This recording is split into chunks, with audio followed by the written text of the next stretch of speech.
Hello friends, welcome back. അപ്പോൾ ഈ വർഷത്തെ ബമ്പർ IPO, ആദ്യത്തെ ബമ്പർ IPO ആണ് ഇപ്പോൾ വരാൻ പോകുന്നത്. BLS സർവീസസ് എന്നാണ് ആ കമ്പനിയുടെ പേര്. ഇവർ മെയിൻലി ബിസിനസ് എന്ന് പറയുന്നത് ബാങ്ക്സിനെ അസിസ്റ്റ് ചെയ്യുന്നു. ഇപ്പോൾ അക്കൗണ്ട് ഓപ്പണിംഗ്, പിന്നെ റീചാർജ്, അങ്ങനത്തെ ഇതൊക്കെയാണ് ഇവരുടെ മെയിൻ ബിസിനസ് എന്ന് പറയുന്നത്. ഇവർ നോക്കുകയാണെങ്കിൽ ഇങ്ങനെ ട്രാവലിംഗ് ബുക്ക് ചെയ്യുന്നു, റീചാർജ്, കമ്മീഷൻ ഏജൻറ്റ്. മെയിൻലി ഇവിടെ വരുമാനം വരുന്നത് ഇങ്ങനെ കമ്മീഷനും അതായത് റീചാർജ് ഫീസ്. പിന്നെ ഇവരെ ബാങ്ക്സിന് account opening, savings account open ആക്കുന്നു, പിന്നെ മിനി ATM പ്രൊവൈഡ് ചെയ്യുന്നുണ്ട്. അതൊക്കെയാണ് ഇവരുടെ മെയിൻ ബിസിനസ് വരുന്നത്. ഇപ്പോൾ ഇവർ നോക്കുകയാണെങ്കിൽ ഇന്ത്യയിലെ ഈ സർവീസ് പ്രൊവൈഡ് ചെയ്യുന്ന ഫസ്റ്റത്തെ ലിസ്റ്റഡ് കമ്പനിയാണ് ഇവർ ആകാൻ പോകുന്നത്. അപ്പോൾ ഇവരുടെ ഒബ്ജക്റ്റീവ് എന്ന് പറഞ്ഞിട്ടുണ്ടെങ്കിൽ തന്നെ ഇവർ പുതിയ പുതിയ സ്റ്റോർസ് ചെയ്യുന്നത്, പുതിയ സെറ്റിംഗ് അപ്പ് ന്യൂ സ്റ്റോർസ് ചെയ്യുന്നത്, പിന്നെ ഇവരുടെ ഗ്രോത്താണ് മെയിൻലി ഇവർ IPO മെയിൻ ഉദ്ദേശം അത് തന്നെയാണ്.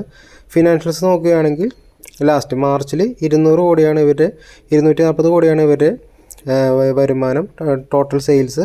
അതിൻ്റെ പ്രോഫിറ്റ് നോക്കുകയാണെങ്കിൽ 20 കോടി.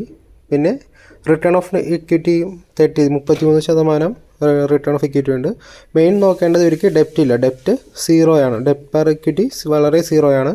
അപ്പോൾ ഇതിൻ്റെ ഓപ്പൺ ആവുന്നത് 30 ജനുവരി ഓപ്പൺ ആവും. ലാസ്റ്റ് ഡേറ്റ് ഫെബ്രുവരി 1 ആണ്. അപ്പോൾ മിനിമം എമൗണ്ട് 14,965 മിനിമം എമൗണ്ട് വരുന്നത്. ഇപ്പോൾ നമുക്കറിയാം പെട്ടെന്ന് തന്നെ അലോട്ട്മെൻ്റ് എല്ലാം വരുന്നുണ്ട്.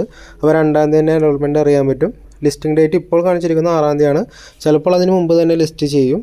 അപ്പോൾ ഈ വർഷത്തെ ഒരു ബമ്പർ IPO ആണ്. എല്ലാവരും തന്നെ അപ്ലൈ ചെയ്യുക. 100% എബോയാണ് ലിസ്റ്റിംഗ് ചെയ്യാൻ കിട്ടാൻ ചാൻസ് കൂടുതൽ. വളരെ നല്ലൊരു കമ്പനി എന്ന് തന്നെ നമുക്ക് പറയാം. അപ്പോൾ എല്ലാവരും തന്നെ അപ്ലൈ ചെയ്യുക.